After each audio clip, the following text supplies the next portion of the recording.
Welcome back, everyone. Today, what we're going to be discussing is how to determine a variation model. Now, we already discussed two types of variation models, direct variation and indirect variation, or inverse variation. One involves a straight line that passes through the origin. The other involves a hyperbola that approaches the y and the x-axis, okay? We're going to determine which one to use in certain models. And we're also going to find the equations of those models from certain graphs. And then the last thing we're going to do is we're going to determine any unknown data from these models, and then find data that we can actually know. Okay, so we're going to use the known data to find unknown data. Sounds pretty interesting, right? I think it is. So first thing we're going to discuss is what a variation model is. So, what do you think it is? Well, you had paused? Good. What you should have said was the direct and inverse variation that have an equation in the form y equals ax to the n power. Okay, n is the set of all integers, and n cannot be 0. So it's pretty much negative 1, negative 2, negative 3, negative 4, all the way to negative infinity, 1, 2, 3, 4, all the way to positive infinity, but it can't be 0. Okay, because if n is 0, that would make this 1, and then you would just have a y equals x, which is a horizontal line. So let's go look at the two types of variations that we were discussing. The first type is a direct variation. This is what we did in lessons A and B. Now, if we just had a to the x, and we're going to say n is going to be greater than 0, just in this case. Okay, so we're not going to deal with any negative numbers. We're actually just going to deal with all the natural numbers. All right. A to the x is just a straight line with a slope of 1. Or a slope of 2, 3, 4. It doesn't matter, depending on what a is. That would be your gradient or your slope. Now, when you square this, ax squared, with direct variation, it's no longer a straight line. Now, because it's a direct variation to a power, okay, a little bit different, you're going to just have a parabola. But, as with all direct variation equations, it has to pass through the origin. So it has to pass through the origin, or else it's not direct variation. And then when you cube it, it's just kind of coming in a little tighter, okay? Starts out wider, and then comes closer. If I was going to do the fourth, it'd come even closer, and then closer and closer and closer as you get to, all right? Now, since we're just dealing with n is greater than 0, everything is going to be in that quadrant like that, all right? So direct variation doesn't necessarily have to be a straight line, because when you raise it to a power, that's when it changes from that, right? Pretty simple stuff, right? Inverse variation. The second type of variation is inverse. That's when you do the opposite. So if you're multiplying one variable by 2, you're dividing the other one by 2. If you're taking a third of one variable, you're multiplying the other one by 3. So this one right here with direct variation, the graph always passes through the origin, 0, 0, like I said before. Now with inverse variation, we're going to deal with n is going to be less than 0. Okay? Now, what does that mean it's going to be less than 0? So that means it's going to be a negative number. So, for instance, y equals a to the x. Now, when a negative number, x to a negative power, so pretty much the reason you say n is less than 0 is because if I said x to, say, the negative 1, that equals 1 over x. X to the negative 6th, 1 over x to the 6th. Okay? So anytime n is less than 1, that's when you have your fractions. That's when you have your inverse variations. That's the 0 is there. So a over x, or x to the negative 1, when n is negative 1, there's your piece. A over x to the negative 2, or a over x squared, which is a x to the negative 2. All right? And a over x cubed, or ax to the negative 3. Okay, that's why you can put everything in this form. Just the negatives is technically a over x to the n. As you can see, they all are pieces of hyperbola. They all approach x equals 0, and they all approach y equals 0. All right, so both graphs, the graph is the asymptote, both the x and the y axes. Right? Or the graph is asymptomatic, as you would say. All right, so now we know what a variation model is. Main thing is that piece right there. So another thing to know about the variation model, in some cases we know what type exists between the two variables. We know right away. Now, given this knowledge, we can use a point that lies on the graph, and we can actually extract the equation of the variation model from that one point, if we know what the type of graph it is, which makes things pretty easy. If we don't know what it is, it makes it a lot more difficult. So, I'm going to start you off with a fairly simple graph. Piece of a circle right there. Looks like a piece of pizza. Right? So, the area of a sector is when you have a circle and you just take a piece of the circle. Okay, it goes from the center. These are both radiuses. All right, if I went around, I said have a big circle, but we just have part of the circumference of the circle.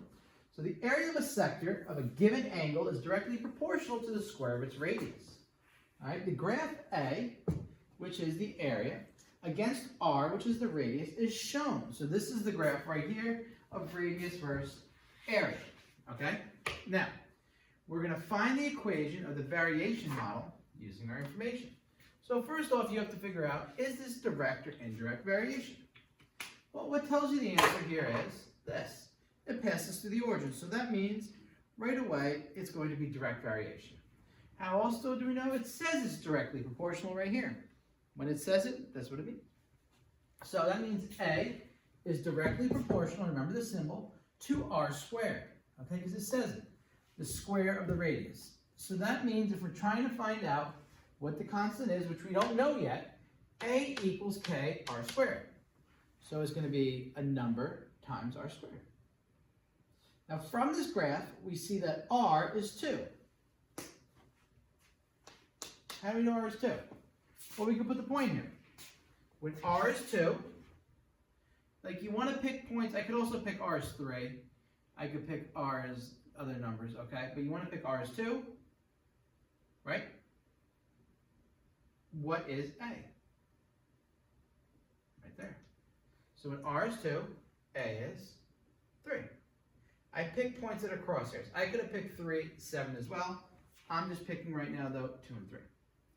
So based on R being 2, A being 3, and it being a direct proportion, we could figure out what the actual equation is. Okay, and it's really not that difficult to do. So how do you think we go about doing that? Any questions? Any clues? Well, let's set it up. A is 3, so we put 3 equals K times 2 squared. Just plug it in here. Plug in your R and your A into this equation. Okay, if you're not sure what I'm talking about, 2 goes in here, 3 goes in there. So you get 3 equals K times 2 squared. 3 equals K times 4. Divide both sides here by 4, and K equals 3 over 4. Now, we know that K equals 3 over 4, so can we create the equation? Yes, we can. The equation is A equals K, which is 3/4, R squared. So what we just did was, we just checked this. Now, how do I know if I'm right? What you can do is you can check the data from other points in the graph to make sure they obey the model. So, you're like, what? Well, look at this. What did I say before? I said there's 3, 7. So this point right here is 3, 7. So when the radius is 3, this is 9. 9 times 3 is 27 divided by 4, which is about 6.75. That's about right. Let's pick another point. Let's pick this point right here. That point, and this is about 3, 7. It's not exactly 3, 7. This point right here is about 412. So let's check it out. 4 squared is 16. 16 divided by 4 is 4. 4 times 3 is 12. 12, 4. It actually makes it perfect. Okay, so this one's approximate. This one actually is exact. So our graph does match our equation that we created. Always check. Just check one point. If you're close, it means you're probably right. Now, what I want you guys to do is I want you to attempt a problem on your own, and I want you to attempt problem number 1. All right, what you're going to do in problem number 1 is find the equation of the variation model. Now this is a pretty easy thing to do. The first thing I want you guys to do is go. Go, go, go, go, go.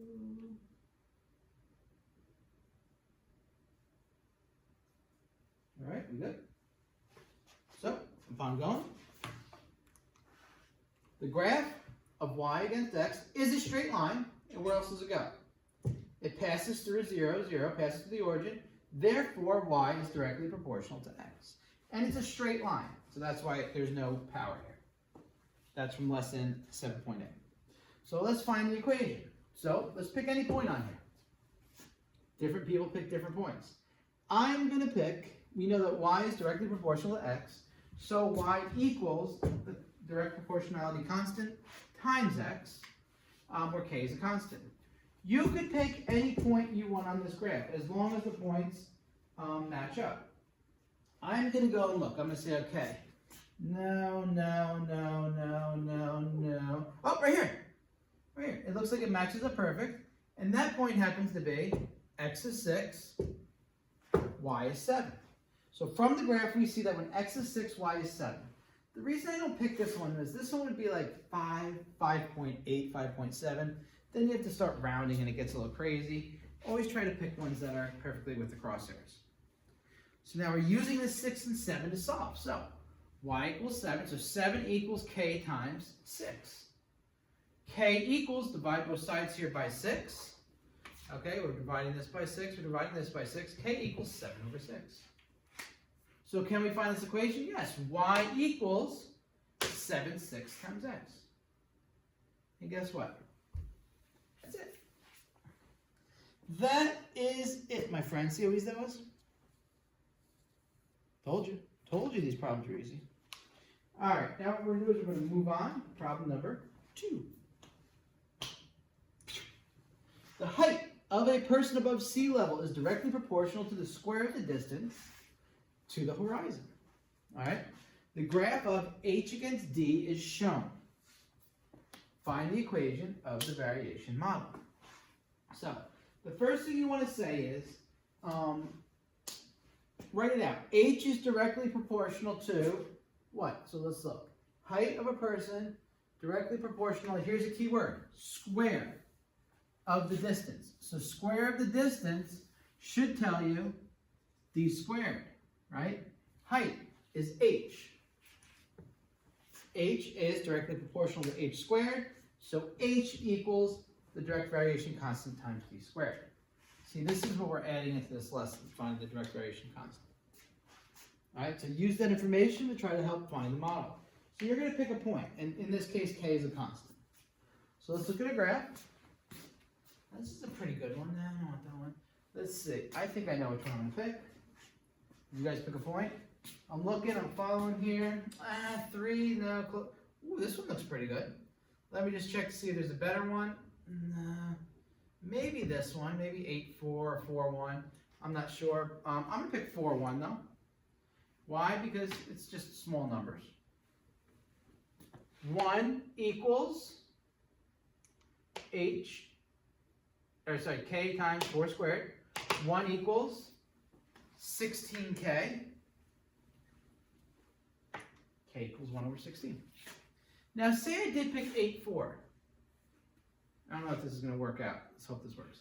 I would have the same thing. I would have just done, I don't know if you guys, hopefully you guys can see this. 4 equals k times 8 squared. 4 equals 64k. Oh yeah, it works. 4 over 64, which is 1/16. See? So I could have picked different points. You don't always have to pick the same point. You can pick different points if you like. Right? So my h equals 1/16 over d squared, or my h equals d squared over 16. Which one's a better way to write it? It doesn't really matter. Both of these are 100% acceptable. Now you may say, why are we doing this? Why do we care about this? Well, it's very simple. Because now we're going to use this model to answer a question. All right, so we found the variation model. Now what we're going to do is, we know that Teresa is 16 kilometers from the horizon. All right. Find the height she is above sea level. So if she's 16 kilometers from the horizon, is that D or is that H? Kilometers, distance. So that's our D. So H equals 1 over 16 times 16 squared. 16 squared is 256 times 16. Or divided by 16, which is 16. So she is 16 meters above sea level.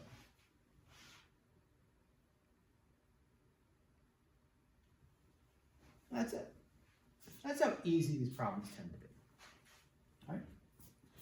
Now we're going to move on and try problem number 3.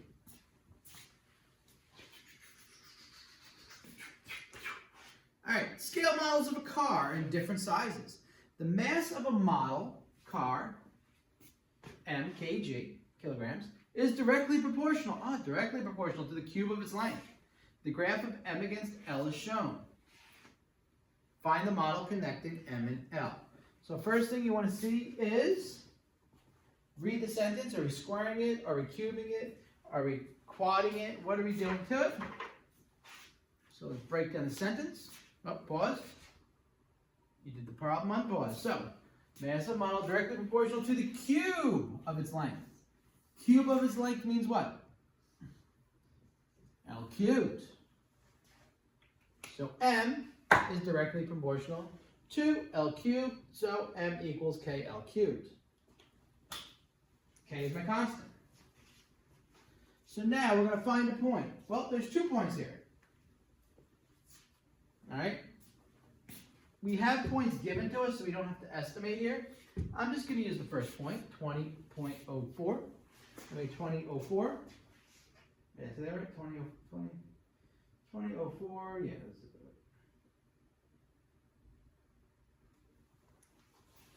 M is 0.4, L is 20. 0.4 equals K times 20 cubed. 0.4 equals K times 2 times 2 times 2 is 8,000. 4/10 divided by 8,000. Well, I'm going to move the decimal here. Make that a 4. Make that an 80,000. And I get 1 over 20,000. Okay? Where I can reduce it. If you're doing, you can make that a decimal as well. 1 over 20,000 is 1 divided by 2,0,0,0,0, point 5 zeros and 5. Now, what happened if I picked this point? Well, you would have 3.2 equals, right, K times 40 squared, right? 3.2 divided by 1,600, right? So 3.2 divided by 1600, wait a second, divided by 10. Uh-oh, did I mess that up? That number doesn't match up. Uh-oh, let's see what's going on here. So m equals, oh, it's to the third power. The 40 cubed, see I told you I had the wrong answer. 40 cubed is 6,400. All right, and 3.2 divided by that answer gives us the same thing. 1 over 20,000. Right?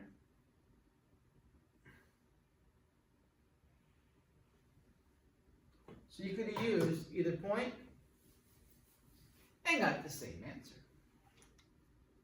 M equals L cubed over 20,000. Right. Why did I show you both? Well, you might have used either point. I don't know which one you used. Find the mass of a car which weighs 50 centimeters long. So, we have mass. We can plug 50 right into our new equation. So, L is 50. So, we have 50 cubed over 20,000. And this is why I didn't use a decimal. This is why I like to use the fraction better. You could have always did 50 cubed times 5 times 10 to the negative 5th if you want. This gives me 125,000 over 20,000, which reduces to 6.25. But once again, if you did use decimals, your answer would not be wrong. I just happen to like fractions better.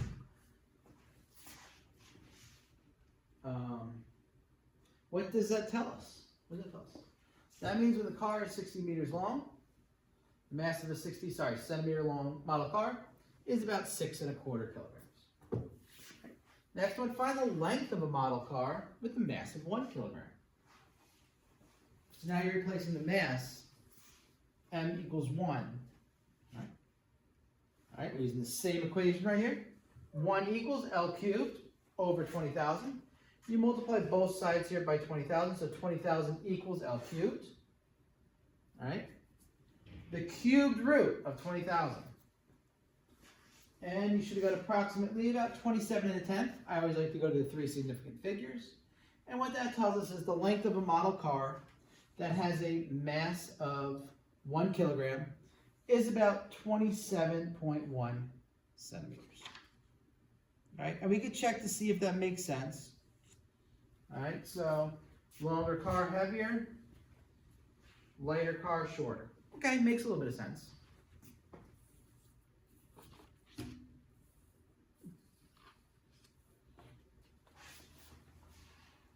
Okay, problem number 4.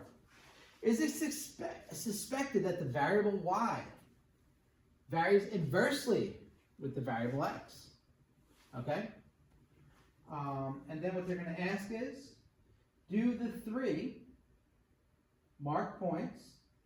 There's 3 points. Those points are the the green, the purple, and the orange points. Do those points confirm the relationship? Explain your answer. So you do this problem real quick.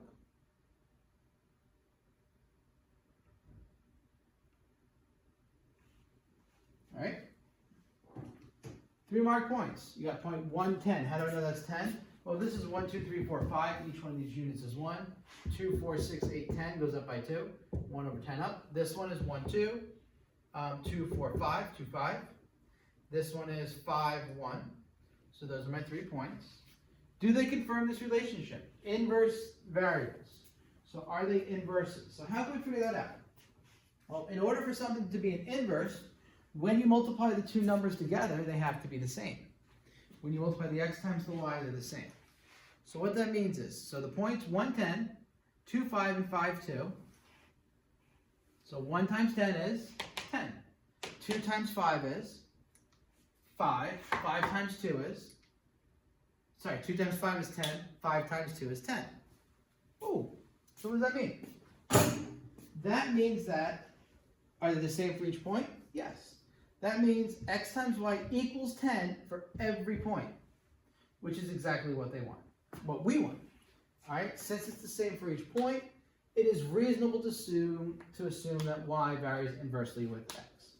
Okay, because as this number here increases, this number is decreasing. Okay, and because you're multiplying them and they all equal the same thing, it's doing it by the same piece. So now that we've gotten this information, can we find the model? Well, the model is x times y equals 10. So is there an equation to connect x and y? Y equals what? Well, if x times y equals 10, what does y equal? Divide both sides by x, y equals 10 over x. See that? You just created, from 3 points, using your knowledge that this is an inverse relationship, you created the equation, 10 over x. Now can I find out what y is when x is 8? Well, let's look. X is 8 is 5, 6, 7, 8, somewhere over here. So we know it's going to be less than 2, probably somewhere around 1, right? Well, what can we do? We can just plug in 8 right there. Y equals 10 over 8, 5 over 4, which is about 1.25. Okay? And what I say before, I said it would be approximately 1, which I was right.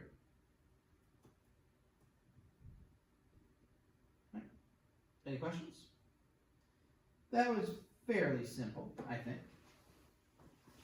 Now that is a simple inverse relationship. Now you could do this with powers as well.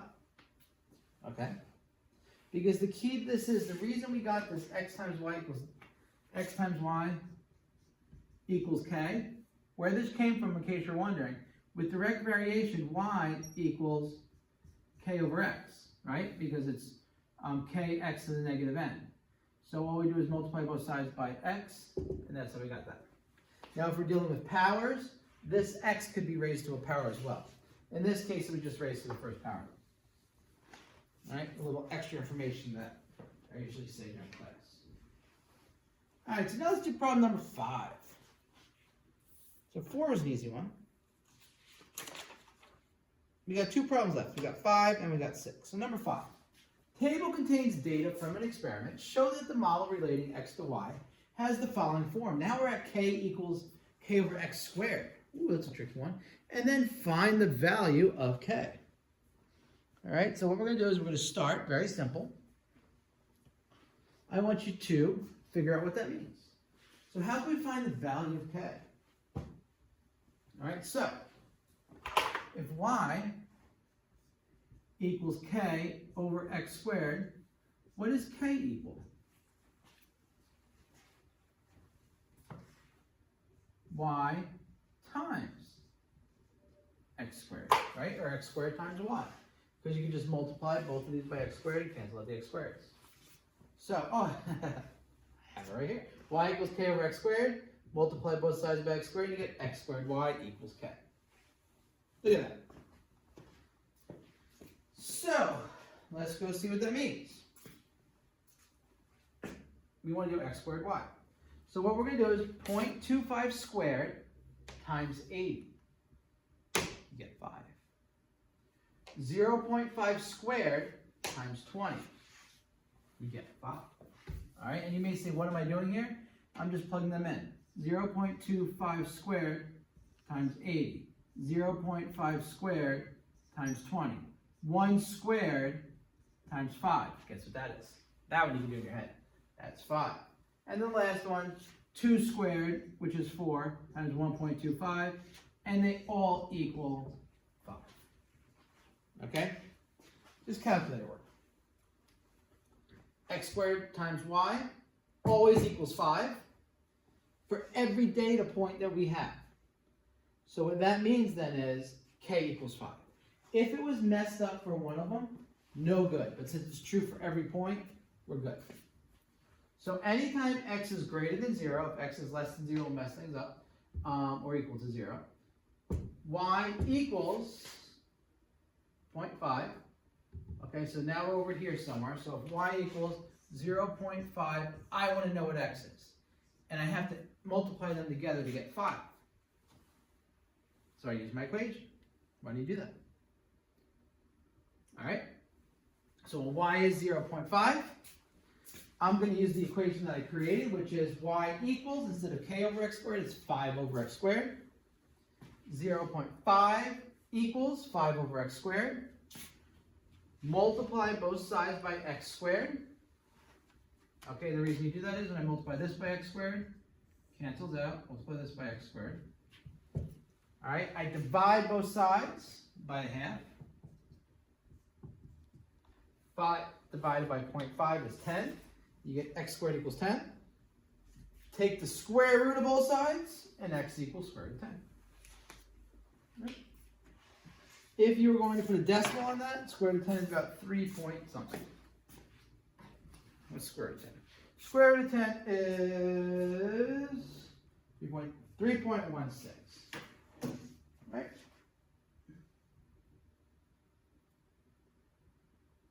All right, now you can move on to the next one. B. No, it is B. I give you last B. 6, last question. All right, problem number 6. This one has a couple parts. This is an A, B, and C. A car designer wants to find the relationship between the air resistance, R, and the velocity, V, kilometers per hour of his car. He performs a wind tunnel experiment and records the results in the table. Okay, so here's his wind tunnel experiment. A lot of times you mix the math with a physics, with a actual experimentation, so that's where that comes in.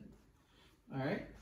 The designer initially suspects that R is directly proportional to V squared. Assuming this relationship is true, use the first data point to find the model for R in terms of V. So do that real quick.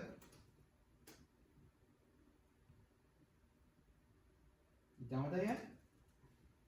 All right, so we suspect that R is directly proportional to V squared, so R equals proportionality constant times V squared. We're going to use the first data point, which is 10, 0.5. All right, why are we using that one? Because that's the first one. That's the one we're going to use.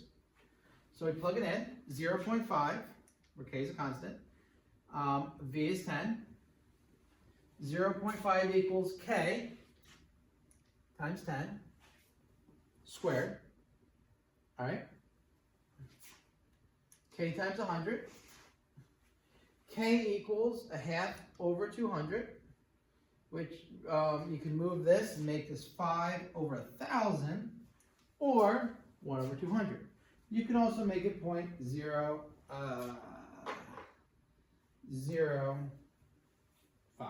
if you like. You still good? Awesome. What do we do next?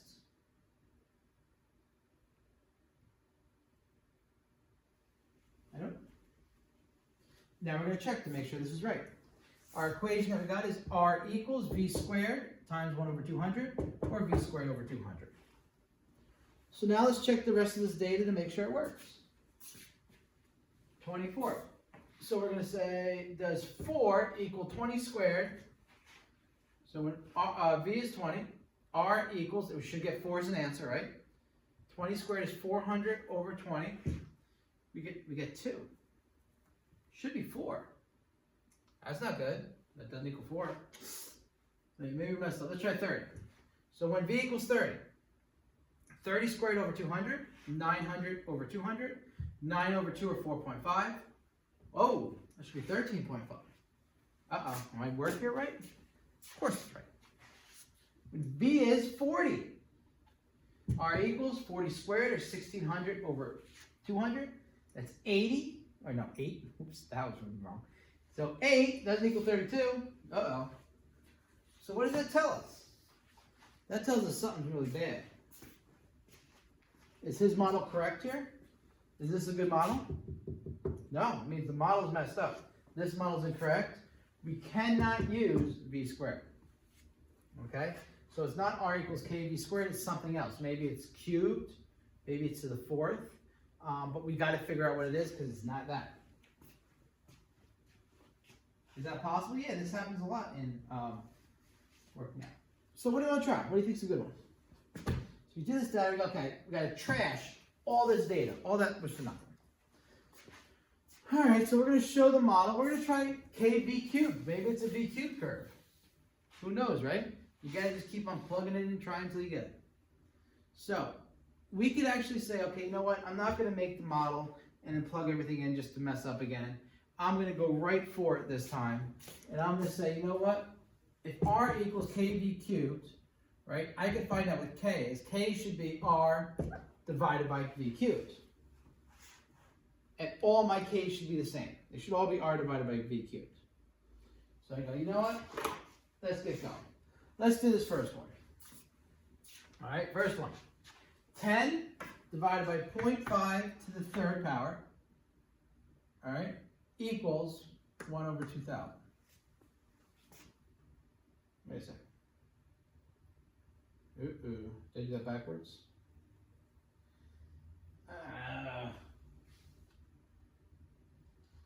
Yep, I did all these backwards. All right, so I gotta flip this later on. So I should put K equals R over V cubed. So R is 0.5 divided by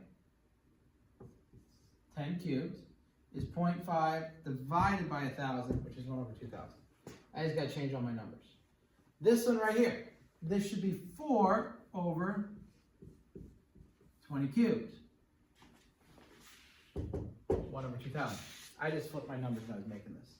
Next one, it should be 13.5 over 30 cubed. 13.5 over 2,700, 1 over 2,000. All right. Last one should be 32 over 40 cubed. Reduces to 1 over 2,000. All right. They're all the same. They all equal 1 over 2,000. So what does that mean? Does that mean anything good or bad? Is that good or bad? It's kind of good, right? Kind of good, kind of bad? Bad that I messed that up. Well, since they're all the same, for every data point, r over v cubed equals 1 over 2,000. So r equals 1 over 2,000 v cubed, or v cubed over 2,000. All right? What's the areas? All right, so let me stop there for a second. So you guys see what's going on? Good.